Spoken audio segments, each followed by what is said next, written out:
The majority of content that you find on a website is generally around that company's product or that company's services. And as a business, we think that's appropriate. We think that's the right kind of information to show, because why else would someone come to our website?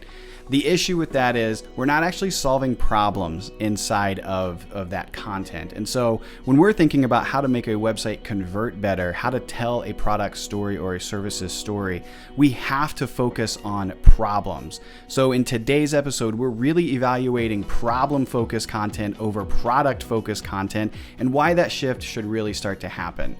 My name is John Aikin. I'm the CEO of Web Canopy Studio, and this is the Website Conversion Show.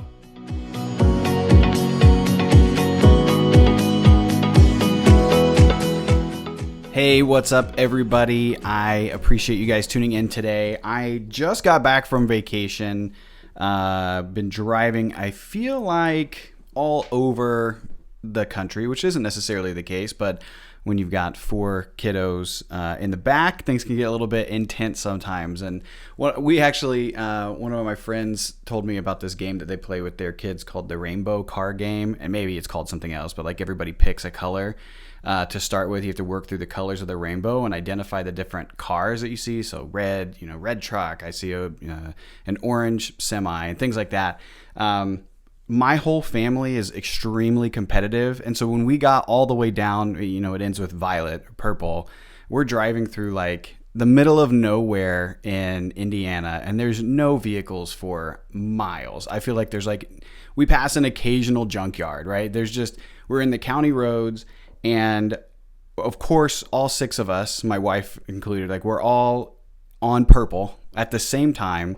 And there's one purple truck on the side of the road. And all 6 of us scream at the exact same time, "Purple truck!" And it turns into, you would think that we hated each other because it was just really intense. There was a lot of yelling, a lot of arguing over who gets credit for that purple truck. Anyway, that's not really important to the topic of the conversation today. I just thought I'd share that because it was fresh on my mind. And coming back into podcast after a week or so off it's a little bit difficult. I got to get my brain moving again. So I appreciate you guys bearing with me today. I'm really thinking a lot about the topics around content on your website. And the reason is I got a message today from a colleague, and he was working through positioning of one of their software products. And he sent me over a sample video to review. It was about 13 minutes long. And he said, "John, I think this is really good. I think I probably want to consolidate it down a little bit. And I'd love for you to kind of give me your feedback on what needs to happen." And so just some general questions. Who's it going to? Who's going to be viewing this content and so on. And so he gave me background that it's just going to be a video that lives on the website. First-time visitors coming to their website are going to review this software. And I said, okay. So I watched the video, and it ends up being just a how-to or a demo of the software and all the features that it includes. And I'm thinking, okay, interesting. I thought the software looked pretty cool. I thought that was a pretty neat thing to see. But as I was watching more and more of it, I started to put myself in the shoes of, I'm their target customer. I have no idea who this company is. I have zero background about this company. And I come to their website and I see this video and it starts playing, or I press play, and it's just walking me through their software. As a marketer of a software company, that tends to be the way that we think. That tends to be the way that we say, oh, that's the kind of content we need to produce. We need to show people how cool our product is. We need to show people how this product actually works. But in reality, that visitor coming to the website to see that content is so lost. They're not going to be interested, because think about the people that come to your website today. Most of them are busy people. Most of them are hitting a website quickly. They don't have a lot of time. They're not there to just consume content for the most part. And if you just show them bottom of funnel kind of content, here's how to use our product, you're not really capturing any imaginations or any attention there. So The issue that I had with the video is the video was great. I thought it looked great. I thought it worked really well. But that video is product focused content. It's very bottom of funnel. If I was at a decision stage of whether or not I wanted to purchase this software, I would definitely consider it because I thought the software was cool. The problem is that's only going to be like a fraction of a percent of the people that hit their website. So the video itself was not presented in the right context to the right audience in that situation. So what was the issue? What has to happen? And what are the things that we need to talk differently about? Well, we have to shift the way that we do marketing. We have to shift the way that we think about content for our company, especially if we're something that's technically a little bit newer, that's not necessarily existing on the market. We cannot talk about our product. Guys, it's not good marketing. It's not good energy to produce information about your product. And I know that feels so counter to everything that you've probably been doing or that you've heard other people say. Is like, you got to talk about all these things with what you guys are selling and the product. We need cut sheets. We need all this information. But the problem is nobody cares if they do not already know who you are. Apple can produce amazing content about their product and the features and everything that there is to know about the product, the intricacies, the technology behind it, the benefits of what's inside and why you should switch to the new iPhone instead of your current iPhone. And it makes sense to all of us because the majority of us are using a product of theirs or we're very familiar with their product. But it is not, if it was a different company who had no idea, like their clients have no idea who this company is, talking about those benefits and the intricacies and the product systems inside of there is not beneficial to that audience. The reason is because we haven't engaged their problem. Therefore, they are not tied to what it is that we are producing. They are not tied to the benefits of why this product is existing in the first place.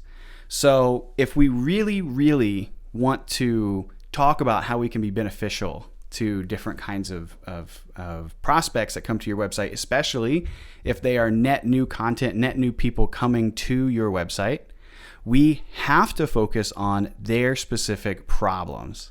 We have to focus on their biggest issues that they have and the kinds of things that they are seeking when they would hit your website. Why are they looking for something anyway? Why are they looking for something that would be beneficial to them? If we're talking all about the problems, we can shift to that kind of a context with what we're discussing, whether it's in videos, it's in your copy on the website, it's in your ads, it's in your blogs. You're highlighting the issues that these people have so that when they come to your website within just seconds or within just seconds of seeing your ads or within just seconds of watching a video, they immediately say, ooh, I have that problem, or ooh, I haven't thought about how I could fix that yet. You're capturing their attention and you're giving them a reason to stay and engage. Okay, and that's what we want to continue to build on. That's why thinking about problem-focused content is so important. So back to the example of my friend who sent over the video of one of their products that was talking about the features and the benefits. I said, you know what, this is valuable. This is good for a portion of your market. Unfortunately, it's a very small portion of your market, and you're not doing a favor to all of the other people who are going to be potentially seeing this video. So if I were looking at redoing this video that's going to sit on like the homepage, big and bold right at the top of the page, I'm going to change that content to being problem focused over product focused. And I'm not even going to talk about the product until the very end. And the way I would do that is, like, you could even go as cheesy as putting on your late night infomercial hat, right? And being like, okay, you're sitting, it's 2 a.m. and you see the ads come up on the commercials and they're like, do you have sciatica? Do you have all these back problems? Obviously you don't want to be super cheesy, but that works very, very well with the audience that it's intended to hit because you're calling out their problems first. So if I'm redoing this video for this particular person, the first thing that I would do is I would get on their level and I would talk about the problems that they have. I would walk through, hey, totally understand you're in a situation where you probably are dealing with this kind of issue. This probably describes how you're trying to handle it, but it's not working. This is how that's making you feel. And here are some other issues that pop up as a result of not having a solution for this original issue.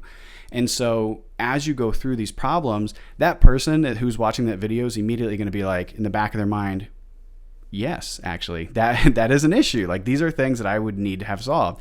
Or yes, you're describing me precisely to a T. So now what you've done is you have captured their attention. And so you just acknowledging the problems in most cases is enough to get people to stay on your website or to stay on the content that you're giving to them.